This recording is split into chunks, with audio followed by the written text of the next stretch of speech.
about their identities or why there are at least officially 4,000 people in this mega jail if the maximum capacity is for 40,000 people. In today's eye-opening expose, we're diving into the gritty world of gang leaders inside El Salvador's toughest prisons. Forget any glamorous Hollywood gangster images, it's a different scene here. These gang leaders are stripped of all comforts in a mega prison that's all about harsh living conditions, no mattresses, minimal food, and a setup designed to completely stop them from running their gangs from the inside. Their cells are super basic, just metal slabs for beds and 2 toilets out in the open for everyone to see. We're talking about a real nightmare scenario, right in the heart of El Salvador, a country that's been torn apart by brutal gang wars. This prison stands as a dark fortress of despair. The government's cracking down hard on gangs, suspending civil rights, and filling this place up with both high-profile and lesser-known gang members. These gangs originally came from the streets of Los Angeles, but got deported back to El Salvador, a place they barely recognized. They took advantage of the chaos following the Civil War to dive deep into the cycle of violence. Now they're stuck in a prison designed to keep them under tight control. Even the top gang leaders, the real shot callers, are kept in solitary to cut off their influence and stop them from commanding their members. Solitary confinement here is like psychological warfare. Being completely alone messes with their minds, causing hallucinations, paranoia, and even making them hurt themselves. It's a tough place to be, especially with overcrowding, making it impossible to find peace or personal space. Under President Nayib Bukele, El Salvador is on a fierce mission to wipe out gang influence. They declared a state of emergency in March 2022, which lets the police lock up loads of people without much oversight. The opening of the Centro de Confinamiento del Turismo, or CECOT, mega prison is a major part of this crackdown.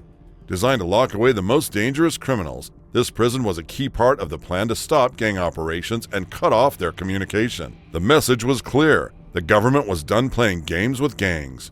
Along with the prison, the government rolled out super strict laws that gave police and military extraordinary powers, including sidelining usual legal rights like having a defense in court. With these new rules, law enforcement could detain anyone they thought was linked to gangs based on very little evidence. This led to over 66,000 people, more than 1% of the country's population, getting scooped up. This fierce crackdown changed the vibe of Salvadoran streets. Places that used to be bustling were eerily quiet, as many young people ended up in prison or went into hiding. CECOT turned into a dark catch-all for the truly guilty and just those caught up in the sweep, crammed with too many people and insufficient resources. Inside CECOT, overcrowding became the norm, rooms designed for a few now packed with loads, all squeezed into unbearable heat. Basics like food and water were barely there, just some tortillas, beans, and rice handed out sparingly. Comfort was out of the question. There weren't even mattresses, just harsh metal beds. Sanitation was a joke, making the place a hotbed for disease, and medical help was hit or miss, leaving many to suffer without care. Security at CECOT was super tight, which made sense given its dangerous residence. Surrounded by layers of razor wire, watched over by towers and cameras, life inside was strict and controlled. Every inmate watched closely, and every movement was planned out. The guards were trained to manage threats, keeping everything in order. The mental toll on the inmates was heavy. Cut off from their old lives and under constant watch, many struggled with the mental strain of prison life. They were stuck in a harsh, lonely reality with no contact with the outside world. The daily grind with no real purpose just made things worse. Acting tough was the only way for those caught up in gang life to survive. They had to hide any sign of weakness, which only drove up their anxiety and depression. The damage from their time in CECOT wasn't just personal, it affected the community too, as they carried back deep trauma and unresolved issues when they eventually got out. Inside CECOT, the outside world's strict gang hierarchies are magnified. Major gangs like MS-13 and Barrio 18 keep their structure tight, even behind bars. Gang leaders, often isolated from others, still manage to run things. They send orders through a well-oiled network, making sure their commands are followed to the letter. The whole place is charged with the silent politics of power. Every look and gesture carries weight, and power struggles are a constant reality. In this high-stakes environment, your rank in the gang can mean the difference between having protection or being exposed. Leadership is always on the line, with leaders constantly warding off threats to their control. Being part of a gang provides some protection against other groups, and even the prison's own guards. But this dependency on gang loyalty also keeps the cycle of violence spinning. making CECOT a hotbed of potential conflict that mirrors the chaos they create outside. Despite the grim setting, there are sparks of hope, with a few rehabilitation programs trying to break through the darkness. These initiatives are all about giving inmates a chance to change. They offer things like education, job training, and help with substance abuse, although they often struggle with limited resources. These programs aim to prepare inmates for life after prison, one where they can break free from gang ties and start fresh. Yet these promising programs face a massive hurdle. Gangs still rule the roost inside prison walls. Participating in these programs can be seen as turning your back on your gang, and that puts those inmates at serious risk from their own gang members. This fear keeps many inmates from even trying to get the help they desperately need, turning these potential lifelines into risky choices. The tension between the guards and the inmates adds another layer of intensity to life in CECOT Mega. The guards are constantly walking a tightrope, trying to maintain order in a place that could erupt at any moment. Clashes are common, and inmates often view the guards as just another part of the system trying to keep them down. Having a good lawyer can make a huge difference for an inmate. Those with skilled lawyers might get their charges reduced or find a way to negotiate a better deal. But inmates without good legal help are pretty much stuck, often left with overworked public defenders who can't do much to change the outcome. The impact of CECOT Mega Prison reaches far beyond its walls, affecting families across the country. The shock of having a loved one suddenly locked up leaves families in a mix of pain and uncertainty, made worse by the lack of contact. This ongoing stress creates a cloud of fear and distrust that hangs over Salvadoran society, shaping a national story filled with apprehension. This huge controversy around CECOT Mega Prison sparks intense debates throughout El Salvador, shaking the core of legal and ethical standards.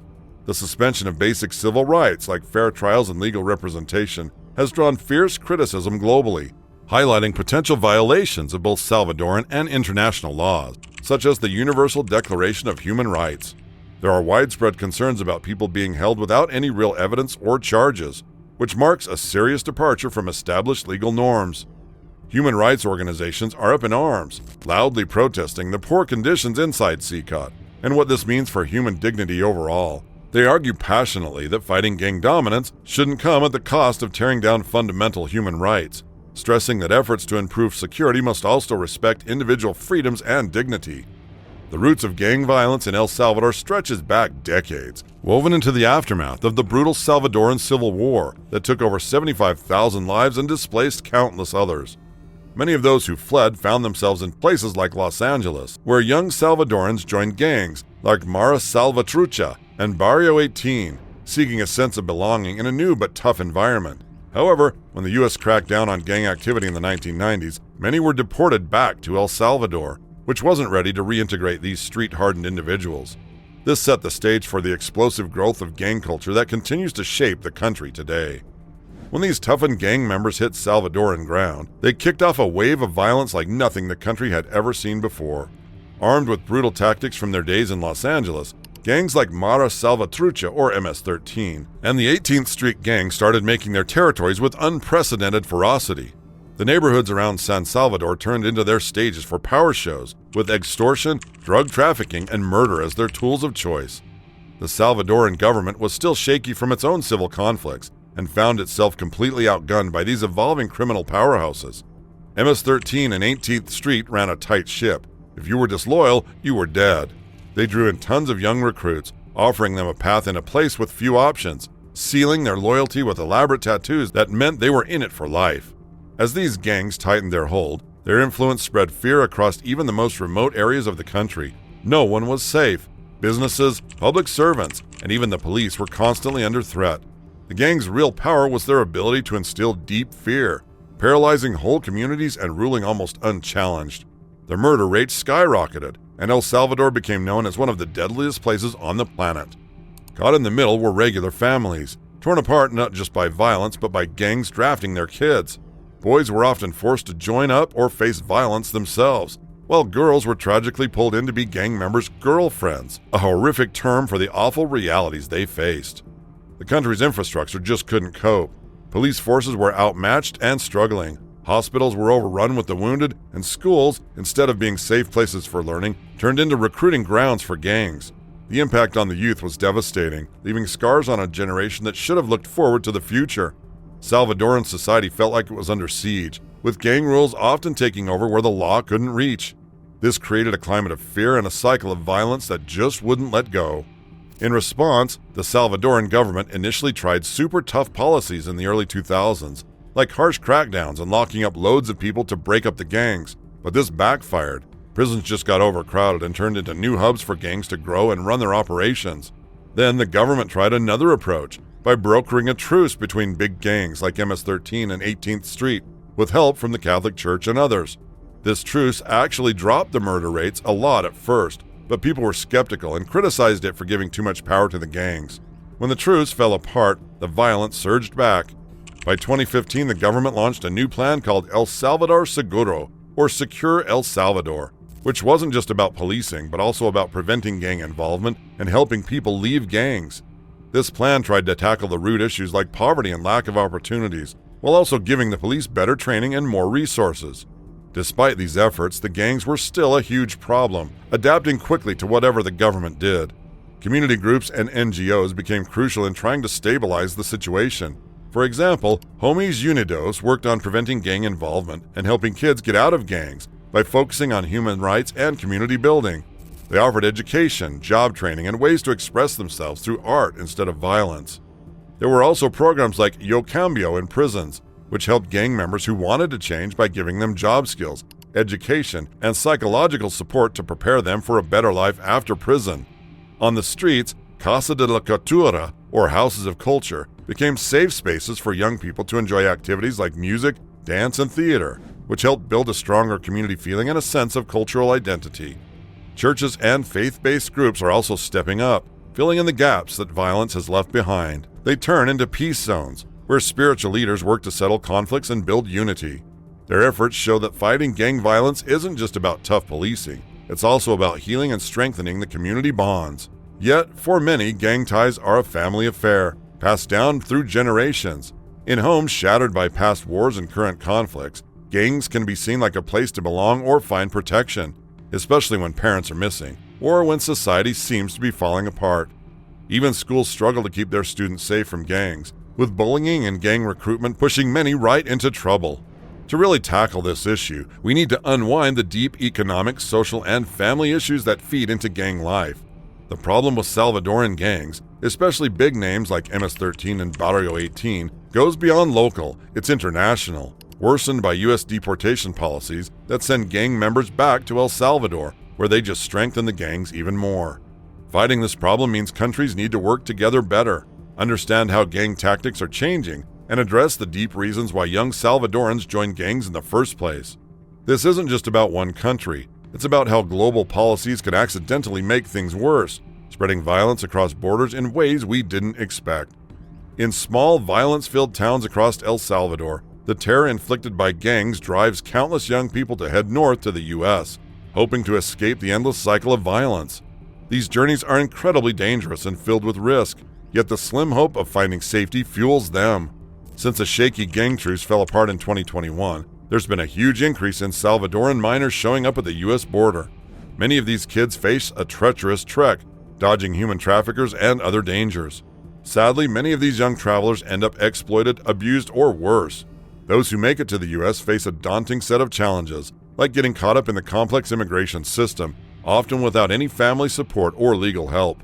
The effects of this migration ripple out, tearing families apart and leaving communities in El Salvador bleeding their youth, as well as posing a major challenge for the U.S. and other countries that find themselves responsible for these vulnerable young migrants. Amidst all this chaos, the tough stance on gang crackdowns in El Salvador, while extreme, was supported by over 90% of Salvadorans.